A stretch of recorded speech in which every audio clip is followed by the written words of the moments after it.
Dear student, ये तो जान लिया आपने कि बजट क्या होता है, बजट के उद्देश्य क्या हैं, बजट कितने प्रकार के होते हैं, बजट के प्रमुख सिद्धांत क्या होता है। लेकिन इस बात को भी जानना है कि बजट को बनाते कैसे हैं, बजट बनाने की पूरी प्रक्रिया क्या होती है, किस प्रक्रिया को फॉलो किया जाता है, that is process of making budget. Bharat की बात करेंगे। भारत में जो बजट बनता है, आपको पता है कि भारत का बजट हर साल 1 फरवरी को पेश किया जाता है। पहले फरवरी महीने के लास्ट में पेश किया जाता था, बाद में गवर्नमेंट बदली, गवर्नमेंट ने नियम बदले, अब 1 फरवरी को बजट पेश होता है। और ये दलील दी गई कि बजट को पेश करने के बाद उसको 1 अप्रैल को अगर इम्प्लीमेंट करना है तो बजट के अंतर्गत जो भी पॉलिसी बनाई गई हैं, जो भी विभाग है, उनके बीच में बजट के विभिन्न मदों को बंटवारा करने के लिए टाइम चाहिए। इसलिए 1 फरवरी को बजट पेश किया जाता है। लेकिन 1 फरवरी को बजट पेश किया एक दिन में नहीं आता है। बजट को बनाने के लिए एक लंबा प्रोसीजर होता है, एक लंबा टाइम चाहिए होता है। इंडिया में बजट बनाने की प्रोसीजर नवंबर के बाद से ही शुरू हो जाती है। इसका मतलब होता है 1 अप्रैल से बजट के कार्यक्रम लागू हो जाते हैं और उसके बाद नए वर्ष के लिए बनाने की प्रक्रिया उसी वर्ष के साथ साथ शुरू हो जाती है। क्या होना चाहिए, कौन कौन सी चीज़ों पे काम होना चाहिए, पिछले साल क्या हुआ था, इस साल क्या हो रहा है और आगे आने वाले साल में क्या होना चाहिए, इन सब चीज़ों के बारे में पहले ही सोचा जाता है, पहले समझा जाता है। कई सारे मीटिंग्स होती है, अलग अलग विभागों के साथ कांटेक्ट किया जाता है और इस सब की पूरी जिम्मेदारी, इसकी देखरेख करने के लिए ऊपर होता है वित्त मंत्रालय, that is finance ministry. Finance ministry के अधिकारी, फाइनेंस जो है वित्त मंत्री, जो भारत में अभी श्रीमती निर्मला सीतारमण जी है, उनकी देखरेख में, उनके डायरेक्शन में इन पूरी प्रक्रिया को सुनिश्चित किया जाता है। सबसे अनुमोदन मांगे जाते हैं, सबसे जो है सभी विभागों से, उससे संबंधित अधिकारियों से, उनसे संबंधित मंत्रियों से, जितने भी लोग जो है उससे संबंधित होते हैं, वित्त विभाग से संबंधित होते हैं, वित्त मंत्रालय से संबंधित होते हैं, उन सब से उनके अनुमानों को मांगा जाता है कि बताओ कि आने वाले समय के लिए, आने वाले वर्ष के लिए क्या होना चाहिए। वित्त मंत्रालय, वित्त विभाग के अंतर्गत बहुत सारे छोटे छोटे विभाग होते हैं। कर डिपार्टमेंट होता है, आबकारी विभाग होता है, खर्च करने का मंत्रालय होता है, CAG होता है, ठीक है ना, बहुत सारे डिपार्टमेंट होते हैं। उन सब से उनके अनुमोदन अलग अलग तरीके से मांगे जाते हैं और उसके बाद उसके आगे की कार्यवाही सुनिश्चित की जाती है। तो इस पूरे वीडियो में मैं आपको बताऊंगा कि कौन सी प्रक्रिया को फॉलो किया जाता है और किस तरह से बजट पेश किया जाता है, उसके बाद बजट को किस तरह से लागू किया जाता है। तो बने रहना है मेरे साथ लास्ट तक। थोड़ा सा लंबा वीडियो है क्योंकि बजट की प्रक्रिया ही इतनी लंबी है, तो थोड़ा सा टाइम देके तो समझना पड़ेगा। क्योंकि एग्जाम के हिसाब से देखें, चाहे आप किसी भी एग्जाम बैठे हो, फिलहाल मैं राजस्व के अंतर्गत बता रहा हूँ कि राजस्व बीकॉम के अंतर्गत पढ़ा जाता है, तो आपके लिए इंपॉर्टेंट हो जाता है बजट की प्रक्रिया। तो बजट की प्रक्रिया, बजट क्या होता है? प्रजातांत्रिक शासन व्यवस्था वाले राष्ट्रों में बजट बनाने में जो है समान विधि में प्रयोग में लाई जाती है। हर एक देश जो प्रजातांत्रिक है, लोकतंत्र है, उन सभी देशों में लगभग एक ही जैसे प्रक्रिया को अपनाया जाता है और एक ही तरीके की प्रक्रिया को यहाँ पर लागू किया जाता है। ठीक है, तो बजट का मतलब ये होता है आय और व्यय का विवरण होना। तो आय और व्यय का विवरण देने के लिए आय कहाँ से आएगा, कहाँ से, कैसे कैसे, किस किस तरीके से पैसे मिलेंगे और उन पैसे को कहाँ कैसे कैसे खर्च करना है, तो इसके बारे में सोचना पड़ेगा ना भाई। मनमान तरीके से पैसे खर्च नहीं होते, क्योंकि संसद की अनुमति के बिना 1 रुपये भी ना ज़्यादा खर्च किए जाते हैं। अगर कम खर्च कर दिया फिर फायदा नहीं मिलने वाला कि अगले वर्ष वो फिर यूज़ नहीं हो सकता। इसका मतलब हर एक वित्त विभाग से संबंधित, वित्त से संबंधित निर्णय लेने के लिए संसद की अनुमति का होना आवश्यक है। इसलिए जो बजट बनाया जाता है बड़ा सोच समझ के बनाया जाता है। तो बजट बनाने के लिए जो विधि अपनाई जाती है वो भी लंबी विधि होती है। तो बजट निर्माण विधि को निम्न प्रकार से रखा जा सकता है। सबसे पहले बजट की तैयारी शुरू होती है, बजट की तैयारी होती है, that is preparation of budget, कि भैया चलो बजट बनाना है, सोच लिया, अब उसकी तैयारी करनी है। तो बजट कार्यकारिणी द्वारा तैयार किया। कार्यकारिणी का मतलब एक कार्यकारिणी सभा होता है, जैसे कि मैंने पिछले वीडियो में बताया था।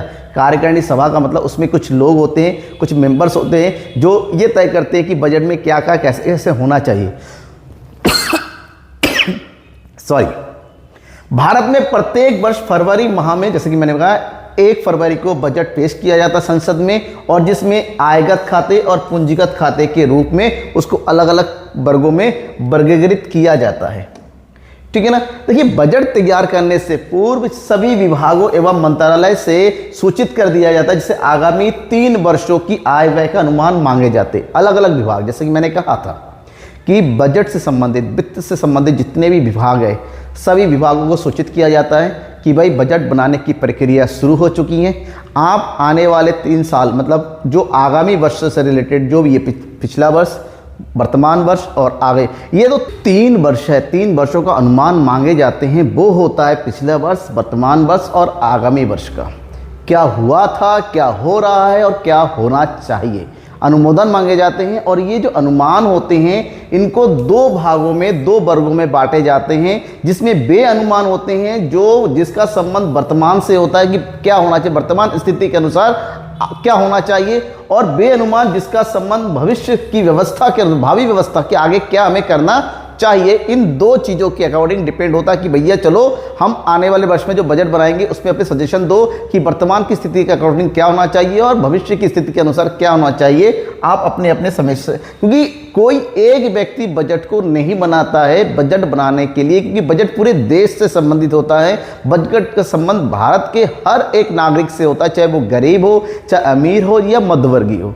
तो ऐसे में बजट एक इस प्रकार से बनाया जाता है जिससे हर एक व्यक्ति को उसका फायदा हो। ऐसे में अनुमान जो होना होता है वो सटीक होना चाहिए, वास्तविकता के साथ होना चाहिए और सही तरीके से होना चाहिए। इसलिए हर एक व्यक्ति से अनुमान मांगे जाते हैं और इन अनुमानों को निश्चित शीर्षकों के अंतर्गत आंकड़े दिए जाते हैं, उसके अकॉर्डिंग इसको व्यवस्था किया जाता है। गत वर्ष की आय व्यवस्था, गत वर्ष मतलब पिछले वर्ष हमने क्या किया था, चालू वर्ष जो चल रहा है उसकी आय व्यवस्था संबंधी आंकड़े की इस वर्ष जो चल रहा है उसमें किस प्रकार का था, और चालू वर्ष के शोधित आय एवं व्यय के आंकड़े किस प्रकार से, गत वर्ष के बजट का अनुमान कैसा था और गत वर्ष के चालू वर्ष के वास्तविक आंकड़े, मतलब जो वर्ष चला गया है उसमें बजट में क्या बनाया गया था और रियलिटी में हमें क्या मिला। तो इन सभी आंकड़ों को अलग अलग प्रकार से व्यवस्थित तरीके से रखा जाता है, उनको एनालाइज किया जाता है, उनको समझा जाता है और उसी के आधार पर आगामी वर्ष के लिए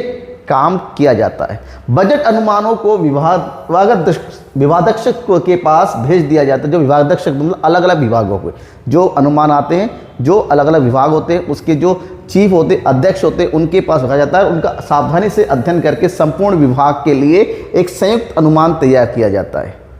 जो कार्यकारिणी सभा होता है, कार्यकारिणी विभाग होता है, उनके पास अलग अलग अनुमान होते हैं। उस सारे अनुमानों को स्टडी करते हैं और उसको फिर सारे अनुमानों को एक जगह लेकर आते हैं। एक संयुक्त अनुमान तैयार किया जाता है, उसके 3 प्रतियां तैयार करके 1 प्रति प्रशासन विभाग को दे देते हैं, संसद के प्रशासन विभाग को चला जाता है। देखिए, सब लोगों ने अपने अपने अनुमान दिया, उन अनुमानों को स्टडी किया जाता है, उसमें से जो सही अनुमान होते हैं, सही तरीके से होते हैं, उनको रखा जाता है, कुछ को रिजेक्ट किया जाता है। फिर उसको एक संयुक्त रूप से लगा के फिर उसको प्रशासन विभाग के पास पहुंचा जाता है। विभागों से प्राप्त अनुमानों का प्रशासन विभाग द्वारा निरीक्षण किया जाता है, जांच किया जाता है, आंकड़ों की जांच की जाती है, उसकी प्रपोजल की जांच की हो जाती है, उसके इफेक्ट की जांच होती है। हर तरीके से जांच पड़ताल करने के बाद कुछ आवश्यक टिप्पणियों सहित उसमें से कुछ रिडक्शन होते हैं, उसमें कुछ संशोधन होते हैं, उन सबको करने के बाद वित्त मंत्रालय के पास भेजा जाता है। लास्ट में सब पूरा का पूरा एक ब्यौरा बन जाता है, फिर उसको वित्त मंत्रालय के पहुंचा जाता है, जो उनका पूरा निरीक्षण करता है। वित्त मंत्रालय के पास जब लास्ट पूरा ड्राफ्ट बन के चला जाता है, फिर उसका बारीकी से बाद में जांच की जाती है हर एक बिंदुओं के बारे में, क्योंकि वित्त मंत्रालय की रिस्पॉन्सिबिलिटी कि वित्त मंत्रालय को ही संसद के पास उसको प्रस्तुत करना होगा। तो वित्त मंत्रालय की जिम्मेदारी बन जाती है कि जो कुछ भी आपके पास आया है उसको सही से जांचो, समझो, उसके फैक्ट की जांच करो, उसमें जो प्रपोजल हो रहा है उसकी जांच करो, क्या ये संभव है, क्या ये हो सकता है। हर एक चीज़ जो उसमें पॉलिसियों के बारे में बताया गया है, उस पॉलिसी को किस प्रकार से इम्प्लीमेंट किया, हर एक बिंदु के बारे में वहाँ पर जांच होती है। वित्त मंत्रालय बैठक करता है, कई सारे बैठकों का दौर चलता है, फिर उसके बाद आगे की प्रक्रिया शुरू होती है और तब होता है बजट का प्रस्तुतिकरण। बजट बन के तैयार हो गया, सारे अनुमानों का अध्ययन करके वित्त मंत्रालय ने पूरा कंप्लीट ड्राफ्ट तैयार कर दिया। जब तक वित्त मंत्रालय के वो सब कुछ होता है तब तक कानों कान किसी को पता नहीं होता है कि क्या हुआ था, क्योंकि ये बिल्कुल पूरी तरीके से गोपनीय रखा जाता है हर एक चीज़ को। जब बजट की प्रतियां छपती हैं तब जो छापने वाले लोग उसी जगह पर बजट के उस कार्यालय के अंतर्गत जो छापाखाना होता है वहीं पर रहते हैं, उनको किसी के साथ मिलने की बात करने की अनुमति नहीं दी जाती है। जब सब कुछ होता है फिर आता है बजट को प्रस्तुत करने का दिन, यानी कि भारत के अनुसार 1 फरवरी, जब संसद में उस बजट को पेश किया जाता है। भारत एक संघीय देश है जहां पर केंद्र सरकार और राज्य सरकार दोनों को ही सरकार चलती हैं, तो केंद्र सरकार का अपना बजट होता है, राज्य सरकार का अपना बजट होता है, लेकिन दोनों का तरीका एक जैसा होता है। केंद्र सरकार पूरे देश के लिए बजट बनाती हैं और राज्य सरकार केवल अपने राज्य के लिए, लेकिन तरीका एक जैसा होता है, उसमें कोई अंतर नहीं होता है। तो बजट तैयार करने के बाद उसे परिषद में प्रस्तुत किया जाएगा।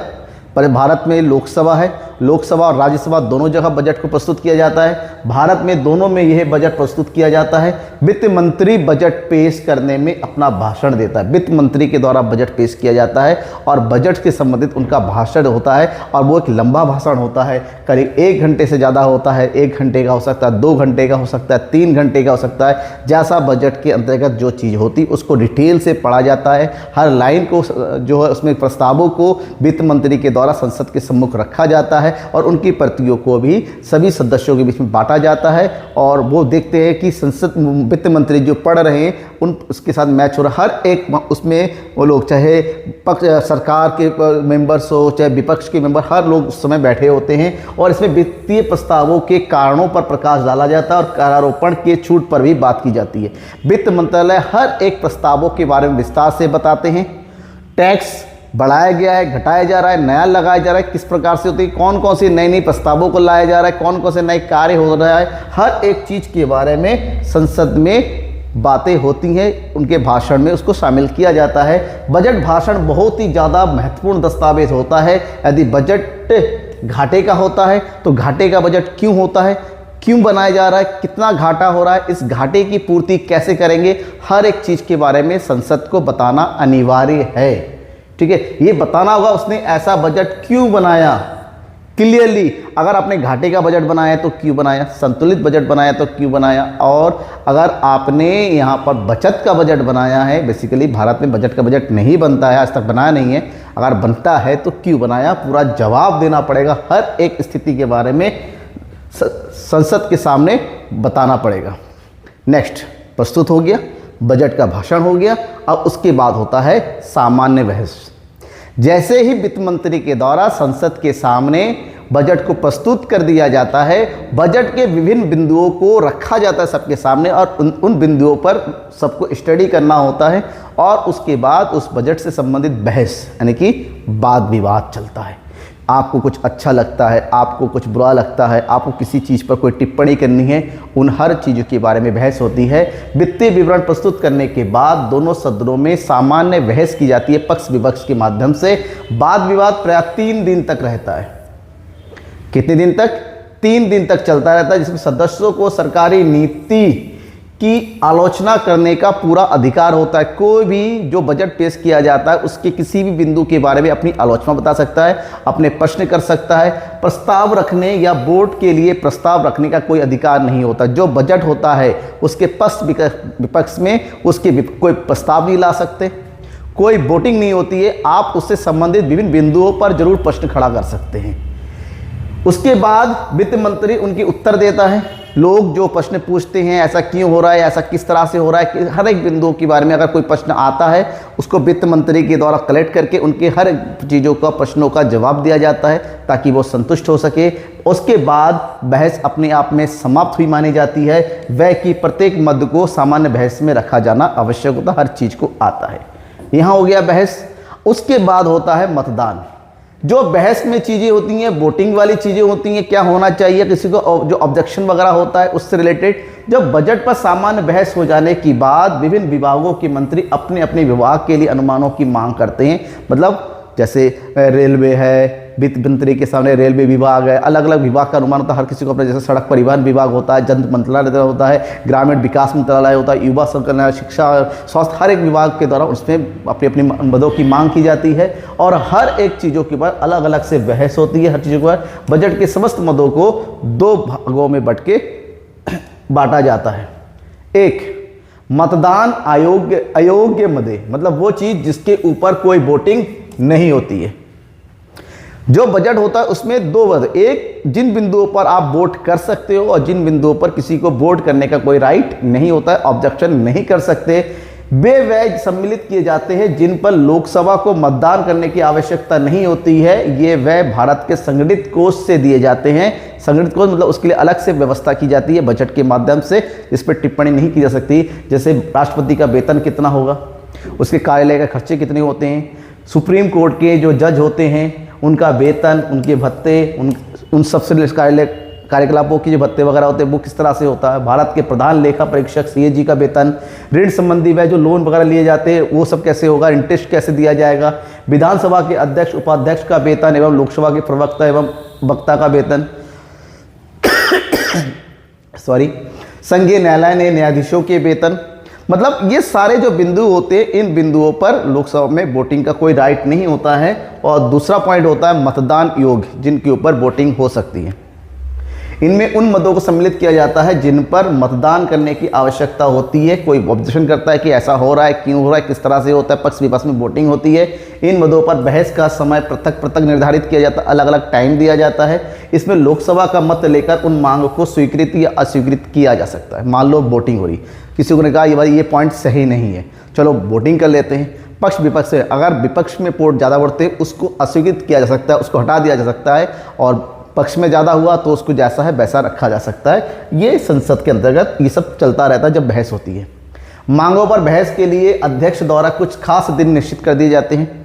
जो मांग होते हैं, कोई पॉइंट कहता है कि ये जो रखा गया ये सही नहीं है, उसमें अलग से बहस होनी चाहिए, तो ठीक है, अध्यक्ष के पास ये अधिकार है कि उस पॉइंट के लिए, उस बिंदु पर बहस के लिए अलग से दिन निर्धारित किए जाए। मांगों पर खुलकर बहस की जाती है और सदन द्वारा स्वीकृत होने पर अनुदान मानी जाती है। ठीक है, अनुदान संबंधी मांगों के सभी प्रश्न बताए जाने के बाद उन्हें गिलोटिन कहते हैं। मतलब सारे प्रश्न जो भी पक्ष विपक्ष में बात हुई है उसको सारे उत्तर वगैरह मिलने के बाद ये गिलोटिन है, ये कंप्लीट हो गया, अब इसके बारे में कोई चर्चा नहीं होती है, फाइनल मान ली जाती है।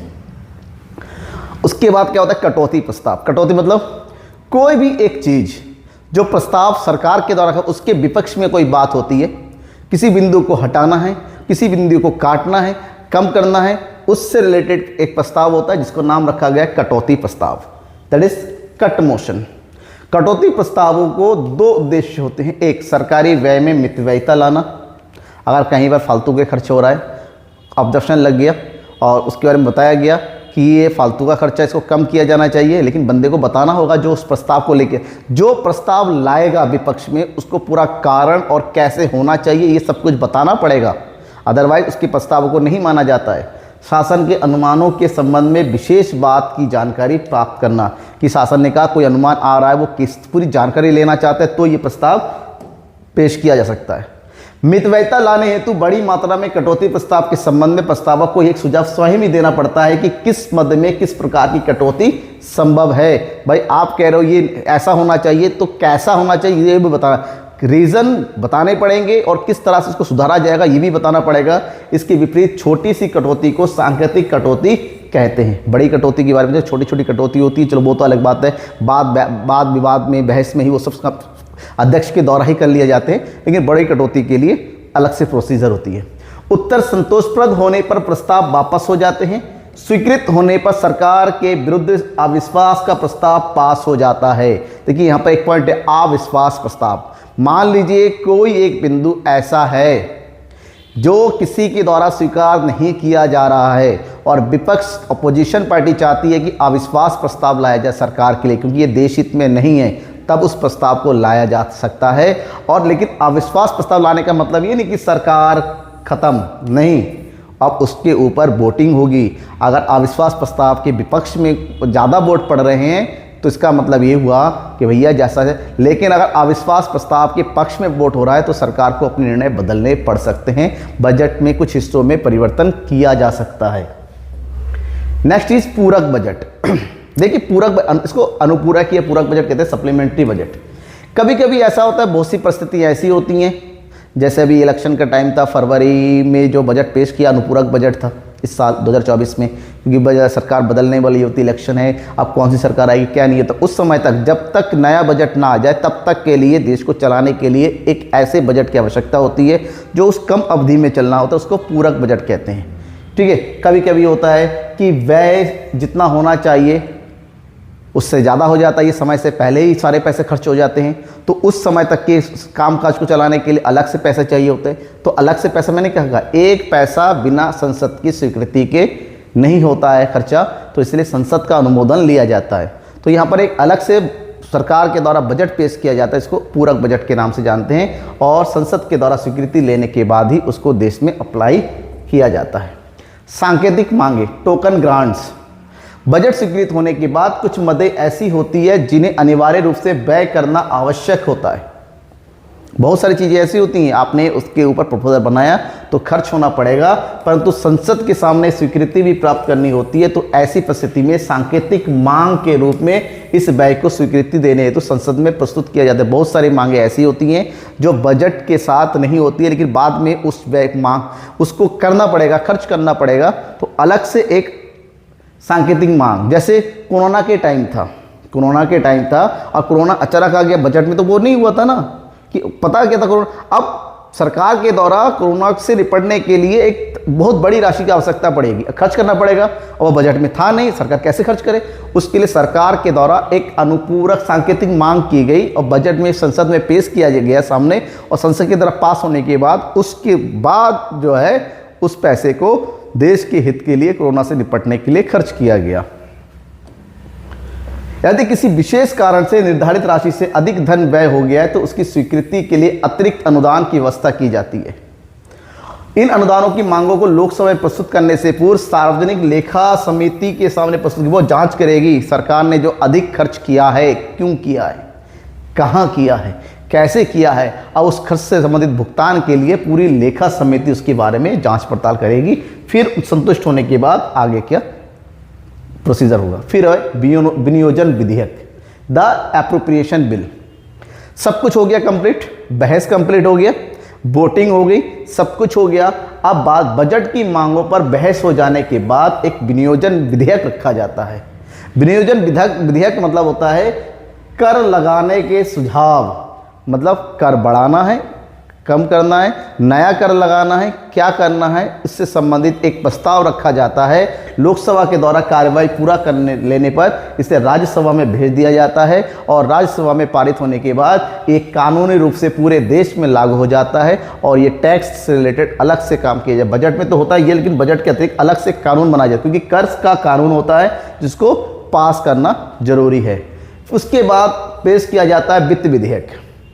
करों के संग्रह के संबंध में वित्त बिल संसद में रखा जाता है। करों में हो गया संशोधन, सब कुछ हो गया। अब बात करेंगे करों का कलेक्शन करना है, किस तरीके से कितना कर कलेक्शन होगा, कौन सी प्रोसीजर होगी, कौन सी नीति होगी, नीति में बदलाव होगा ये नहीं होगा, कौन सा विभाग कितना करेगा, कहाँ जाएगा, किस तरीके से होगा, दंड का, हर एक चीज़ के बारे में पर्याप्त जानकारी देकर एक बिल बनाया जाता है जिसको वित्त बिल कहा जाता है। वित्त मंत्रालय के द्वारा ये बिल पारित होने पर अधिनियम के रूप धारण कर लेता है, और समस्त करारोपण संबंधी प्रस्तावों को सम्मिलित इसके अंदर एक साथ करके फिर देश में लागू किया जाता है। बजट का निष्पादन, अब सब कुछ हो गया, वित्त विधेयक पास हो गया, अनुपूरक वगैरह सब कुछ जो कुछ भी वो कंप्लीट हो गया, प्रोसीजर वहाँ का संसद का कंप्लीट हो गया। अब बात होती है निष्पादन करना, लागू करना। बजट निष्पादन में आय को प्राप्त करके उन्हें बजट के अनुरूप तय किया जाता है। मतलब बजट में जो जो भी प्रस्ताव रखे गए हैं, जो भी इनकम आना है, उस इनकम को खर्च करने के लिए अलग विभाग में बांटा तो जाना पड़ेगा ना। अब उसको किस प्रकार से लागू किया जाए, इस बात की आती है। आय प्राप्त करने व व्यय करने संबंधी व्यवस्था इस प्रकार से होती है। सबसे पहले इनकम प्राप्त, क्योंकि सबसे पहले इनकम आएगी, इनकम होगा तभी तो भैया खर्च करोगे, पहला। और इसकी पूरी जिम्मेदारी होती है वित्त मंत्रालय की। बजट पास होने के बाद कर वसूल करें, टैक्स का कलेक्शन, इनकम का आना, क्योंकि पैसा आएगा तभी आगे काम होगा। इसके अधीन एक केंद्रीय आय बोर्ड होता है, वित्त मंत्रालय अधिकार जिसका काम होता है आय को रिसीव करना, जो सरकार के विभिन्न विभागों से उनके करों को वसूल करता है, क्योंकि अलग अलग विभाग होते हैं जिसका काम होता है अलग अलग तरीके से आय को, इनकम को कलेक्ट करना। फिर वहाँ जाता है। इस बोर्ड के अनेक विभाग होते हैं, जैसे इनकम टैक्स विभाग होता है, आबकारी विभाग होता है, अलग अलग तरीके से अलग अलग विभाग होते हैं जो अपने अपने डिपार्टमेंट अपने अपने क्षेत्र से इनकम को कलेक्ट करती हैं। करों की राशि को बाद में केंद्रीय बैंक के पास जमा कर दिया जाता है। केंद्रीय बैंक उसका तमाम हिसाब किताब को रखती हैं और उसको प्राप्त करने वाले संस्थाएं भी उसको हिसाब किताब करती है, कितना पैसा आया, कितना जमा हो गया। कर वसूली का कार्य राज्य में आगम विभाग को सौंपा जाता है। कर डायरेक्टली केंद्र सरकार ने राज्यों के द्वारा किया जाता है, जैसे जीएसटी वगैरह कलेक्ट किया जाता है। उसके बाद वित्त विभाग के पास उसको भेजा जाता है और वित्त विभाग को हर एक चीज़ का जो है रिकॉर्ड होता है, प्रॉपर जानकारी होती है, कितना पैसा कौन से विभाग से आया, कैसे आया, किस तरीके से आया। अब दूसरी बात होता है व्यय करने का ढंग। अब पैसा आ गया, इनकम के बारे में सब कुछ हो गया, अब उसको खर्च कैसे करना है। विभिन्न मंत्रालय एवं विभागों को उनके द्वारा व्यय होने की राशि की सूचना दे दी जाती है। कोई भी अधिकारी उस समय तक धन व्यय नहीं कर सकता जब तक उससे संबंधित उच्च अधिकारी स्वीकृति प्रदान ना हो, चालू वर्ष में व्यय करने की व्यवस्था ना कर दी गई हो।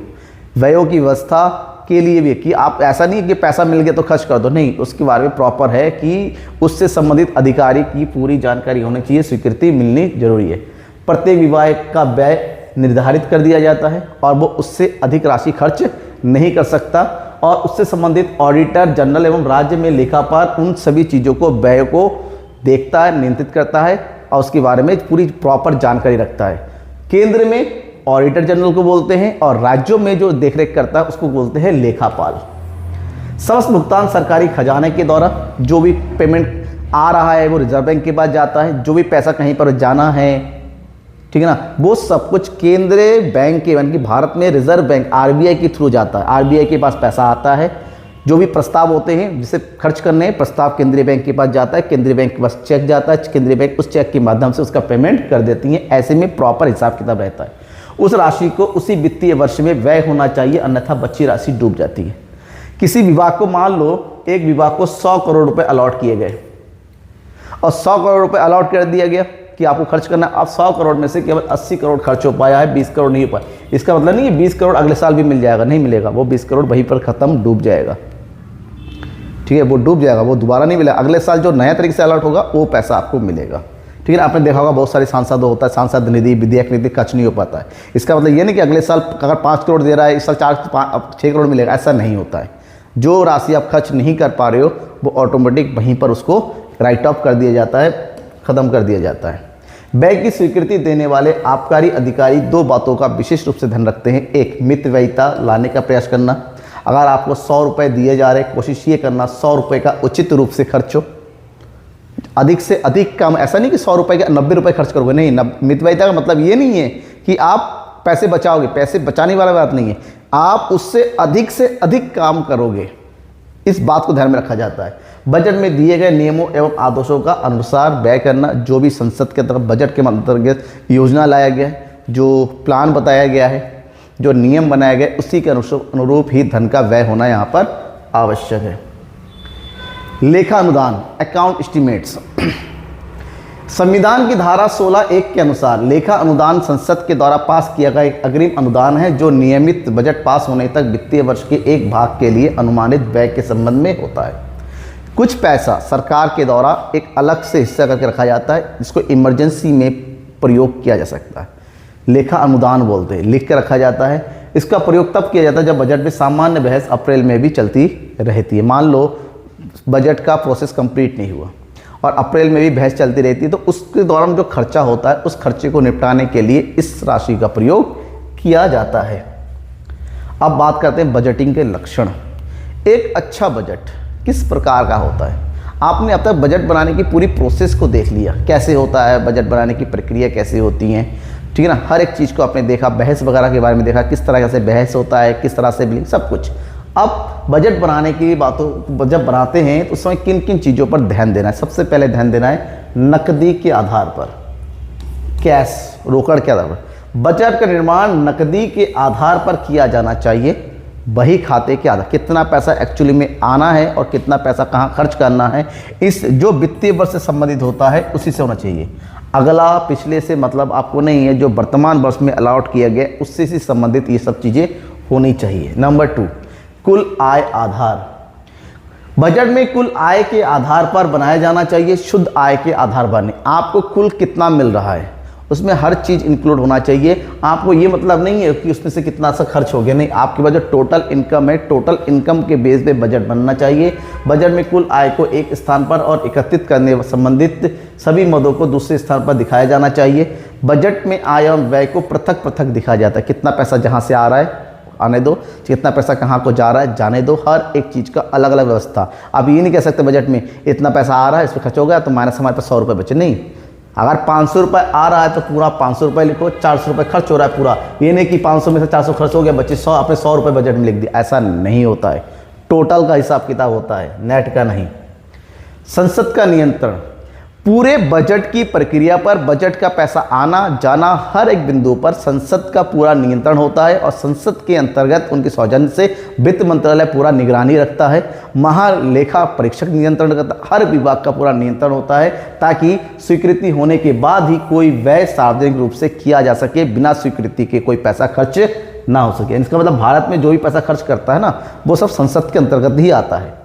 वास्तविक अनुमान, बजट में जो अनुमान लगाया जाता है वो वास्तविक परिस्थितियों के आधार पर ही होना चाहिए, कोई अनुमान फालतू का नहीं होना चाहिए, क्योंकि जब तक वास्तविक परिस्थितियों को ध्यान में नहीं रखेगा बजट की मदें कम भी हो सकती हैं, ज़्यादा भी हो सकता है, अन्याय भी हो सकता है देश के नागरिकों के साथ। ऐसे में फालतू का ज़्यादा कर वसूल भी होना चाहिए और ज़्यादा कर वसूल करना देश हित में नहीं हो सकता है, वो देश के नागरिकों के लिए धोखा होता है।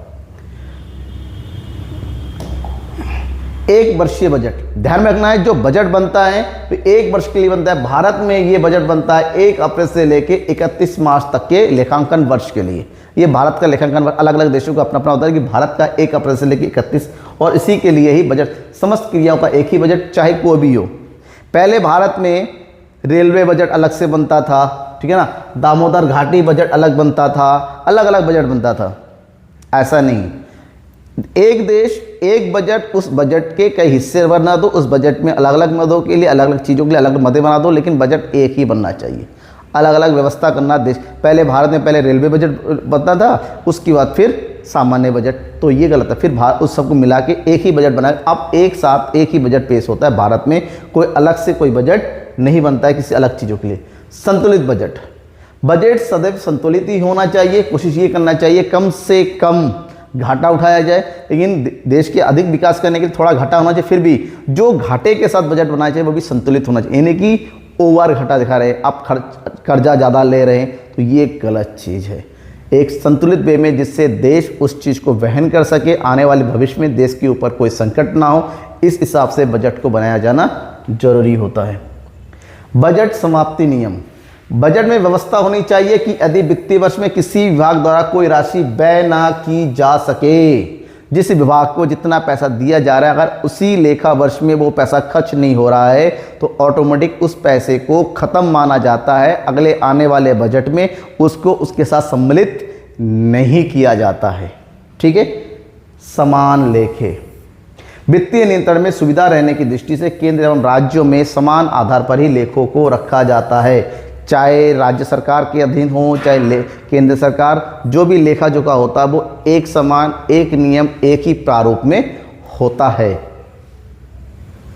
नेक्स्ट इज संगठन का कुशल वित्तीय प्रबंधन, बजट एवं सरकार की वित्तीय नीति की सफलता देश की संगठित एवं कुशल, जितना अच्छा बजट ये माना जाता है देश हित में होता है, जितना कुशल एवं उसमें व्यवस्था, जितना बजट, देखिए बजट का मतलब होता है हर एक नागरिक के लिए आप व्यवस्था कर रहे हैं, तो उसका संगठित होना, संतुलित होना आवश्यक है।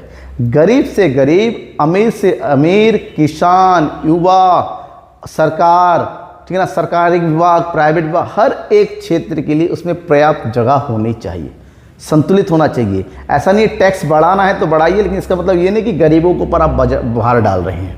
तो इन सब चीज़ों को देखते हुए और एक संगठित बजट का मतलब होता है देश की सरकार मजबूत है, उसी हिसाब से बजट को बनाया जाना चाहिए। आर्थिक प्रगति का सूचक, किसी भी देश का बजट उस देश का आर्थिक प्रगति का सूचक होता है, ये बताता है कि देश कितनी आगे, क्योंकि बजट कितना अच्छा होता है इसका मतलब देश की अर्थव्यवस्था भी उतनी अच्छी होती है। तो ये था आपके बजट के बारे में सब कुछ। कैसा लगा आपको आज का वीडियो? क्या बजट के बारे में आपको सारी जानकारी अच्छी लगी? क्या ये आपके एग्जाम के लिए अच्छा है? क्या ये नोट्स जो आपको मैंने दिए हैं वो अच्छा है? जरूर बताइएगा कमेंट बॉक्स में कमेंट करके। और वास्तव में अच्छा लगा है तो ये लाइक है, लाइक तो जरूर दबाइएगा, नीचे बटन दे रखा है, सब्सक्राइब कर लीजिएगा, फिर दोस्तों को शेयर करिए। Thank you and bye.